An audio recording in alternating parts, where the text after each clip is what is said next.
Veterans of Reddit, what is the scariest thing you saw in your service?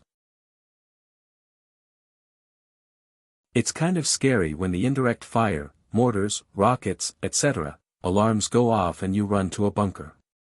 While you're sitting in the bunker, which is really just a few slabs of concrete, there's this feeling of complete impotence. In all the war movies you've ever seen, an enemy attacks and the soldiers rush forward with their weapons to meet the attack head-on. In reality, when the Taliban is firing mortars at you, there's nothing you can do except sit there and wait. So you sit down in the bunker, with a crazy loud alarm screaming at you, and you know you're completely powerless to do anything. You sit there and you listen for small arms fire, you listen for people screaming, if they got hit, and you listen to the explosions coming closer and closer to you as the Taliban adjusts their aim and tries to land rockets on your head. The worst part is that when you come back home, every fucking thing sounds like that IDF alarm. Somebody scoots their chair back on a tiled floor, and your heart rate shots up to 120 and you reach for a weapon that you're no longer carrying. Round flew right by my head and hit the ANA guy who was standing next to me in the face. While that might sound scary just on its own, let me give you a bit of background on this guy. His name was Ahmad Durrani, he was 22 years old, same as me at the time, and was born in Kunduz. He had joined up because he wanted to protect his family while saving up to afford visas and passports for his sisters and mother. This guy was fucking sharp. His English was great. And he was a hell of a soldier. I remember this one time we were on patrol when we came under fire, his ANA buddies all started doing that pose where they fire from behind cover without aiming, see live leak if you have no idea what I'm talking about, and he ran up to them yelling, "Aim like they taught you. Aim like they taught you." He had dreams of going to America and getting into law school, he wanted to fight injustice across the world. He had this little catchphrase, I guess. For the good of all. For the good of all. All that potential. All that promise. Gone. Just fucking gone. That beautiful soul wiped away in a split fucking second. And I watched it happen. After the dust settled, I made my way back to him. This was the first time I had ever lost a friend. I mean, a few guys in my unit had gotten hit before, but up until that point I had never seen a comrade laying in the dirt. It's a haunting feeling. Just a few seconds ago, you were talking about some bullshit, dicking around and making jokes that were often lost in translation. And then they're gone. Reduced to corpse lying in the dirt with your once beautiful mind beginning to clump in the blood-soaked mud. The scariest thing I saw during my service? I saw the reality of war. Life, in all its potential and beauty, will be wiped away without the slightest fucking warning. Everything you were up until that point will be worth fucking nothing. I think about him every goddamn day. For the good of all, buddy. Disclaimer, I wasn't a line troop, but I supported an infantry battalion directly through 2 different tours in Iraq, 06-07, 08-09, and we got some pretty gnarly AOs. While I never had any I'm gonna die moments, everybody sees messed up things, things that just make you think. I remember the first time I saw a HMMWV melted down, an automatic transmission liquefies like the T-1000. Seeing some poor bastard who got smeared all over the inside of a truck by explosives is pretty gruesome. Same thing for BIDs, car bombs. An Opel loaded with 155mm howitzer rounds shakes foundations for miles. The scariest thing I think I can answer for, is human transformation. We had one guy who was an awesome guy, funny, joking, helpful, until he finally just saw the wrong damn thing. Our awesome guy received and scrubbed an MRAP truck, after it got hit by an explosively formed penetrator, which is downright scary in every possible way it can be. The EFP slug ended up going right through the driver of the vehicle and splattering him all around the truck. Very few individuals are prepared to handle that situation with aplomb, some just don't have the coping mechanism to handle it at all. Our awesome guy was in the latter group, he was a changed man immediately after that incident, quiet, bottled up, slept little, etc. After that tour he got into drugs really bad and trashed his career, but he was done anyways. So yeah, human transformation. It shows just how vulnerable our personalities and psyches are. Edit on August 15, 16, found out last month that our awesome guy killed himself about 3 years and some change after that incident, sometime in 2012. I'm not necessarily surprised, but it's still pretty sad to hear about a fellow warrior making that choice. I was a Navy sailor who went out to sea many times for weeks at a time. One of my jobs was being a lookout to spot boats, planes, things in the water or air pretty much and report it back to the ship. My lookout rotation could have me standing watch during the day or night, sometimes both, and it was during the nights where I was pretty afraid, especially if you were at the back of the ship alone. For anyone who hasn't been out in the middle of the ocean in the middle of the night should realize you see many more lights in the sky than you would ever in a city. And on Navy ships they like to have very little lights on at night, so standing watch around 1 a.m. feels very alien sometimes.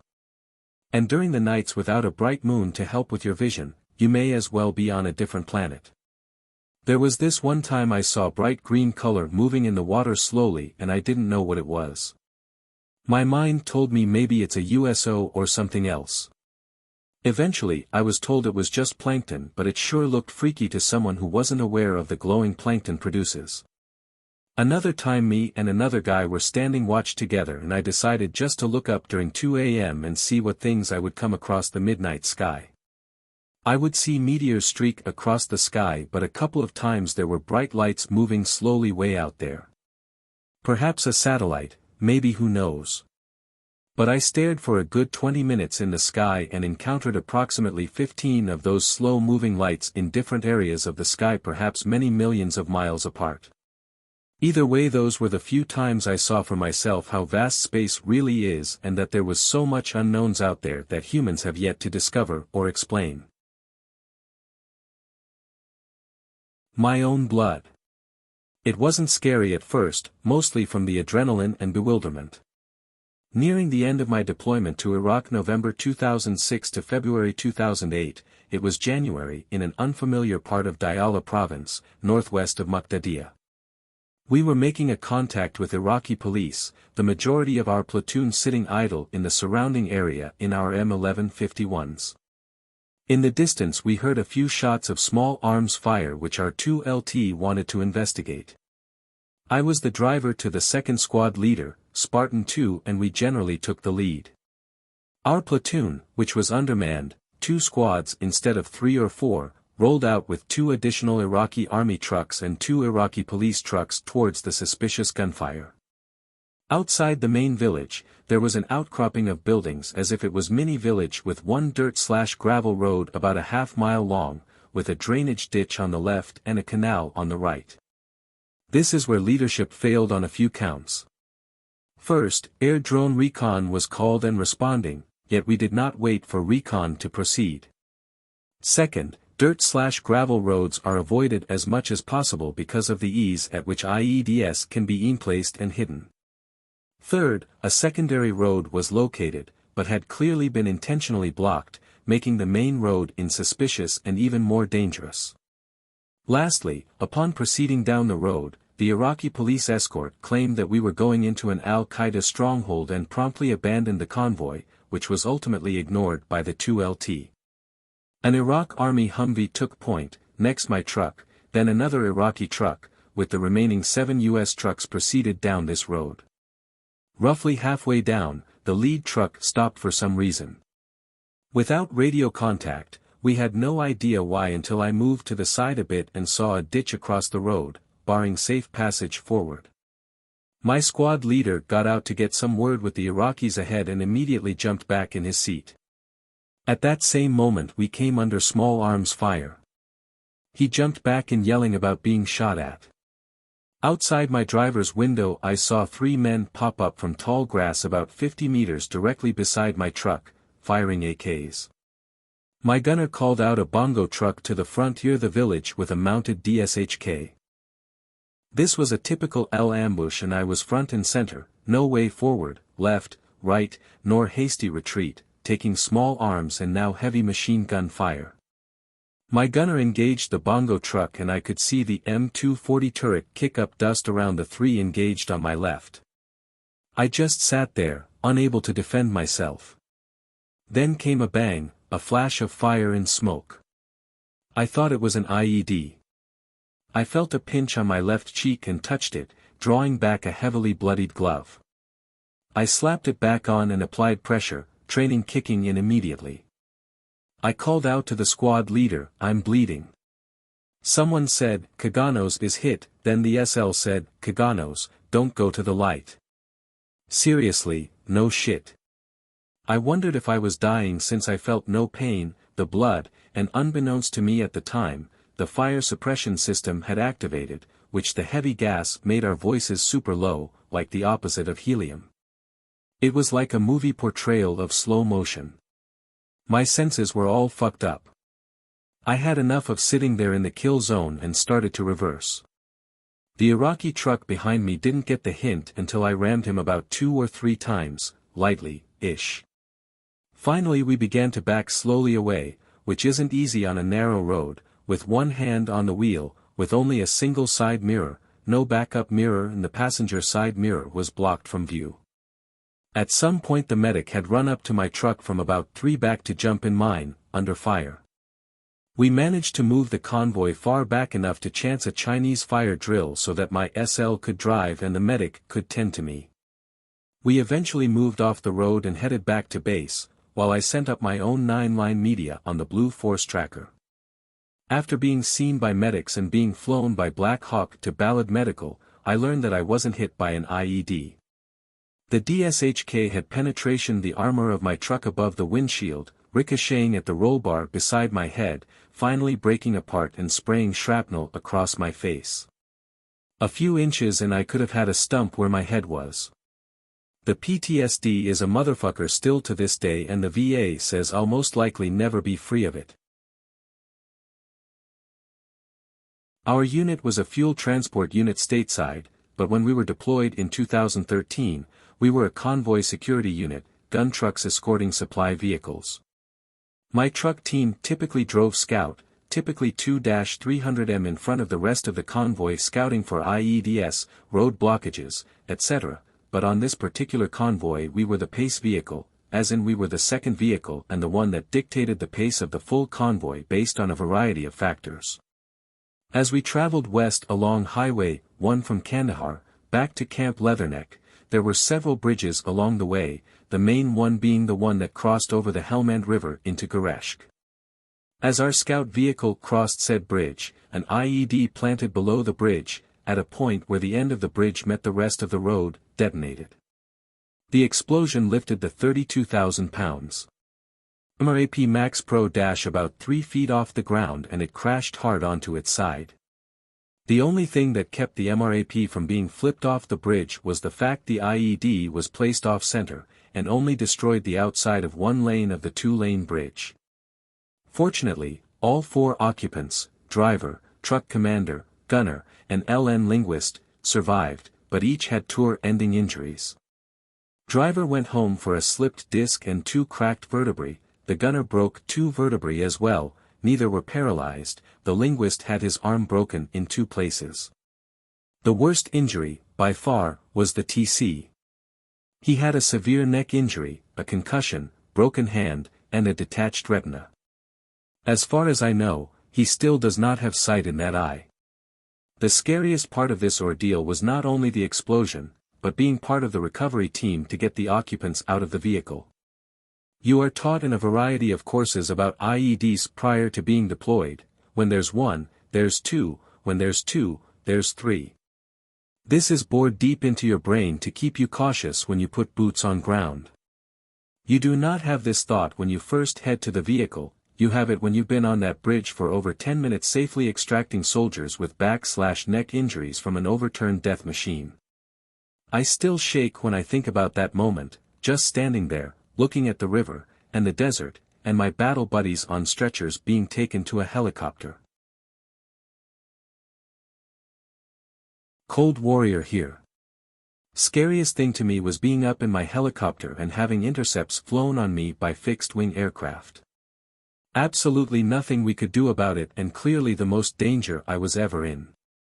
We had several intercepts flown by Soviet Maze Patrol aircraft similar to American P-3s, who tried to force us into the Soviet Navy vessels we were flying photo runs on. I also was intercepted by a fully armed Taiwanese F-5 when our ship's position when they launched us pre-GPS was 25 miles off, putting us in Taiwan airspace. They flew several passes on us and would not converse with us on the military air distress, aka GARD, frequency that every military aircraft worldwide is supposed to monitor. We hightailed it back to the ship and hovered just behind the fantail until they set flight quarters and could take us back aboard. It's interesting reading about everyone's reactions to alarms. I have never heard anything in my civilian life that sounds like the distinctive bong, bong, bong of a destroyer's general quarters alarm, which I am grateful for, because that would give me the gut-level response others have talked about here. Interestingly enough, even though was an aviator, I only heard the flight crash alarm when tested at flight quarters, so it doesn't have the terror for me you might expect. 3,500 hours of flying and I never heard a real flight crash alarm, thank God. When I came home from deployment, I decided to take my kids to Sunday school at a local church. Someone invited me to join their adult Sunday school class, which was adjacent to the kids' class. They shut the door to the hall and started the class, and I was having a good time meeting new people when from the hallway came a sound like gunfire. Pop. Pop. Pop. Pow. Sound of children screaming, pop. Pop. Pow. More screaming. I flipped my shit and then flipped a table over and motioned for the 5 or 6 other adults to get behind it. I dived for cover beside the door and grabbed for the only thing I could see that might be a weapon, a foot-tall heavy brass crucifix that was being used as a paperweight. I slowly turned the doorknob and cracked the door a half-inch and took a quick peek into the hall. The hallway was full of happily screaming toddlers who had been given a huge number of inflated balloons and had been told to see how many they could pop.